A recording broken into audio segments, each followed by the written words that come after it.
At long last, the NFF, the Super Eagles official list for the AFCON 2025 has dropped.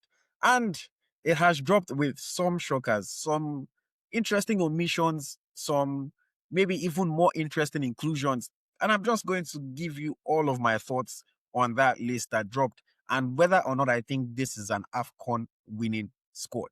My name is AyoT and you're watching EaglesTracker, the home of Nigerian football. Please do me a favor right now and click the like button so that you just don't forget about that and ensure that we get the reach that we're looking for. And if you're new here, please subscribe to the channel where we cover everything Nigerian football as well as African football in general. Okay, moving to the Super Eagles squad list for the AFCON 2025. It is a 28-player list with 3 goalkeepers. We have Stanley Nwabali, Francis Uzoho, and Amas Obasoge. The defenders are Calvin Bassey, Zidu Sanusi, Shemi Ajayi, Bruno Emechi, Igor Obu, Chidozie Awaziem, Bradosai Samuel, and Ryan Alebiosu. Midfield, we have Wilfred Ndidi, Frank Onyeka, Fisayodele Bashiru, Mohamed Usman, Alex Iwobi, Ebenezer Akinsomiro, Rafael Onyedika, and Tochiko Enadi. And then the forwards are Ademola Lukman, Victor Osimhen, Ako Adams, Samuel Chukwueze, Cyril Dessers, Paul Onwachu, Moses Simon, Chidera Ejuke, and Salim Fago Lawal. That is the team. Those are the players that will be flying the green, white, green flag of Nigeria at the 2025 Africa Cup of Nations. I'm going to take it position by position, talk about the inclusions, talk about the exclusions, and give you my overall thoughts on whether or not I think the selections were merited or not. Stanley Nwabali is the current #1 goalkeeper for the Super Eagles of Nigeria. So, of course, if Nwabali is fit, Nwabali is going to be in the squad. There were some reports after comments made by his head coach at Chippa United saying that he might not be fit for the tournament. But I'm assuming that the NFF have spoken to him and they've realized that he's going to be able to play, even if not from the very beginning, but sometime during the tournament, and they have included him in this one. I don't think that anybody can be upset with Stanley Nwabali's inclusion in this squad. Francis Uzoho. Now, Uzoho is a name that sparks fear in the heart and of Nigerian fans, unfortunately, because we know that he has made some errors and even some comical errors in the past. But Uzoho, when he plays for his club in Cyprus, Omonia, he has been doing decently enough. And I think that when you consider the fact that he's one of the most experienced options that we have, other than Stanley Nwabali and one of the goalkeepers that wasn't selected, I think that it makes sense that Uzoho is here. Now, Amas Obasoge has been a relative mainstay in the national team, always getting called up, even though he never plays. He's pretty much there just as a training partner. He plays for Singida Black Stars in Tanzania. He's not the best goalkeeper in the world, but he's been there in the squad for a while now, so I'm not surprised to see him there. The big conversation from the goalkeeper selected or not selected is Maduka Okoye. Why was the Udinese man not selected to be part of this team? Now, I do not know. Once I saw the list, I reached out to a representative of Maduka Okoye to say, hey, is there anything wrong? Is he injured? Did he ask to be excluded? They read my message. They did not reply my message. And this is a man that usually, whenever he has anything about Maduka that he wants to put out to the world, he sends me messages. We have regular conversations or as often as we need to. And then this time, he read my message. He just did not respond. So I cannot tell you exactly what is going on that front with Maduka Okoye, but for all intents and purposes, he appears to be fit. So I don't know or understand why he wouldn't be selected for this AFCON. The only explanation from my end is Maduka himself said, I want to concentrate on my club career. I don't want to be part of it. I don't think he would have said that because we know that he only recently returned to the national team. Even though he didn't feature in the previous matches, he was on the bench. I don't know. Was it a case of maybe the coach said, oh, you'll be my second choice? And he said, well, if I'm not going to be playing, then I don't want to go. Like, I don't know. This is one of the reasons why I wish we had press conferences whenever squads were announced. I really wish we had press conferences so that the coach can explain to us why certain players were selected and why certain players were not selected. But the Maduka Okoye one, I understand people that are up in arms about it. I understand people that don't understand why that has been the case. And I hope that we will get some kind of clarification from the coach in the future. Now, moving over to the defenders. Calvin Bassey, of course, solid, fantastic defender for Nigeria, has to be there. One of the first names on the team sheet for each match. So no questions asked. For the fullbacks, let me look at the fullbacks. We have Zidu Sanusi and Bruno Emechi on the left. I don't think there's any question about that. They are the two best left backs that Nigeria has. Whoever you prefer is up in the air. Some people prefer Bruno, some people prefer Zidu. But we know that those two are the ones that deliver the job for us. Now, for the right back, unfortunately, Olaino will not be fit to take part in the competition. So we have Bright Osai Samuel and we have Ryan Alebioshu. Ryan Alebioshu is a new name that Nigerians might not be too familiar with or only really heard about in recent weeks. He has been playing for Blackburn Rovers in the championship this season, and he has been doing quite a good job. Now, it will be interesting to see what he does or what he offers to the Super Eagles per se. But it's going to be a toss-up between him and Bright Osai Samuel for that starting shirt. Honestly, based on performances this season, I would say that Ryan probably starts ahead of Bright Osai Samuel because I also think that he is a better defender. When you actually think of the job of defenders, I think he's a better defender than Bright Osai Samuel. And to be honest, even going forward, maybe he might be able to offer a little bit more than what Bright Osai Samuel can offer us. It's going to be up to the coach to decide who starts, but I think that those two deserve their call-ups. And then in the centre back, Calvin Bassey, Shemi Ajayi, Bruno Yemechi, Calvin Bassey, Shemi Ajayi, Igbo and Chidozie Awaziem. These are the best 4 fit centre backs. Some people were asking about Benjamin Frederick. Benjamin Frederick is injured. Unfortunately for us, he cannot make this list. Some people are saying, why Shemi Ajayi? Why Shemi Ajayi? If not Shemi Ajayi, then who? We don't have top-level centre backs. Unfortunately for us, it is just the reality of our situation. Igbo played in the Europa League only a couple of days ago, and he didn't have the best of games, considered a cheap penalty. Igbo is still not a high-level defender, but he's who we have. We have Calvin Bassey, who we can trust. We have Awaziem with a lot of experience playing in the French League One as well, has been part of the team in the past and has only recently returned to the fold. And then we have Shemi Ajayi, who plays in a lower division for Hull City, but also has a lot of experience and has played for Nigeria for a while. So we want to believe that their experience, they should be able to hold the fort. And then going to the midfield, Wilfred Ndidi. People keep talking about Wilfred Ndidi anyhow, but I say this, until we have better replacement for Wilfred Ndidi, then Ndidi has to be in the squad. I understand that Wilfred Ndidi is not the same Ndidi that you knew in 2015 when he was playing for Leicester. He's not the same Ndidi that you knew when he was getting linked to all the Manchester United, the Real Madrid. But Ndidi is still the best tackler, interceptor, ball winner that we have. Unfortunately, that's just our situation. So Ndidi, for me, there is no reason why we'll be going to the AFCON and Ndidi will not be there. Frank Litan Konyeka, we know what he offers in that box-to-box role. The tank, as his name is, as his nickname implies, he gives us energy non-stop whenever he's on the field. Yes, he can be better on the ball, but we know that the defensive play is quite good. His positional sense can be a bit better. He can be better at reading the game and knowing what is going to happen. But overall, we know what we get from Frank Onyeka, and I think he deserves to be here. Fisayo Dele Bashiru, one of the few midfielders that we have with attacking potential. So no surprise that he's here. He's back fit. He's back in the squad. Mohamed Usman. Now, this one completely threw me for a loop, completely shocked me. Because if it is the Mohamed Usman that I think it is, I do not understand why he's in this squad. Now, if you've watched my shows in the past, I always try not to say things like federal character or quota from one location or the other, because I try my hardest not to believe that these things exist. But I don't understand this inclusion. Again, somebody has to ask Eric Chelle, and he has to give us an answer that makes sense. Mohamed Usman plays for Ironi Tiberias in Israel. Is he so good? No. Is he good defensively? No. Is he good offensively? No. Is he playing at any high level? No. Is he in some good form? No. So what exactly was the criteria for his selection? Even the people that you left out, the likes of Chrysanthos Uche, maybe you say they don't play the same role. Uche is more of a forward-minded guy. Okay. Alassane Yusuf, who you've been selecting over and over again, even when people did not like him. Is Mohamed Usman better than Alassane Yusuf? No, he's not. You might say Mohamed Usman uses the ball better. Fair, yes, I will give you that one. He uses the ball better. Well, he is not a player that you expect or believe is going to come into the national team and make any real impact. Is he going there to just be a training partner? But then again, they say a team is only as strong as its weakest link. So this one I am against, I disagree with. I'm not trying to pour sand in the man's Gary. Congratulations to him on his call-up. But I'm giving my honest opinion based on what I think and what I've been monitoring. Nobody in the world follows Nigerian players as closely as I do. And I've been following this guy. And I don't see why he's selected as part of this AFCON squad. Moving on.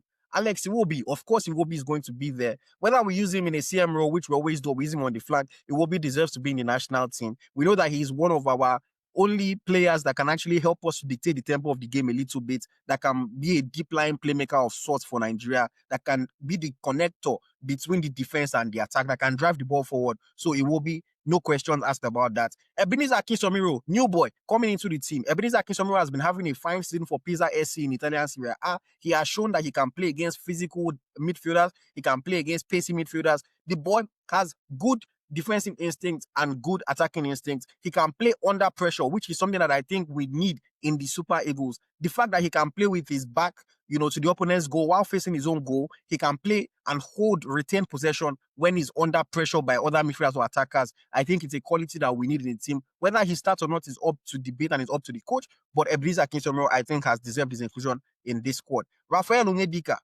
regular in the national team, even though he doesn't get many minutes under Eric Chelle. I like Onyedika's passing ability. I like his ability to play a very clean, simple style of football. He's not the most creative player, we know that, but he can still play one or two good passes to get opportunities in a match, and then he does a good job defensively. And then Tochukwu Inadi, I'm happy for him. He's a good player. He plays for Zulte Waregem in the Belgian league. Now, this guy is a defensive-minded player that I think needs to improve on certain things like his tackling, his interception, and his positional awareness, knowing where to be at all times. I like the fact that, maybe he was the 28th man on this list. I don't mind that, because I think that he can come into the team and come and learn and be an understudy. Since we don't have that many top quality midfielders, I think he's comparable to people that were left out, like the Alassane Youssoufs. Some of the other names on the original list, I don't really take too seriously, with all due respect to them. I don't even know how to on provisional list, but I think that definitely Tochukwu Inadi, I cannot question his inclusion here. He's good enough to be a substitute player on this team, considering the number of midfielders that we have and the quality of midfielders that we have. Okay, moving forward to the attackers.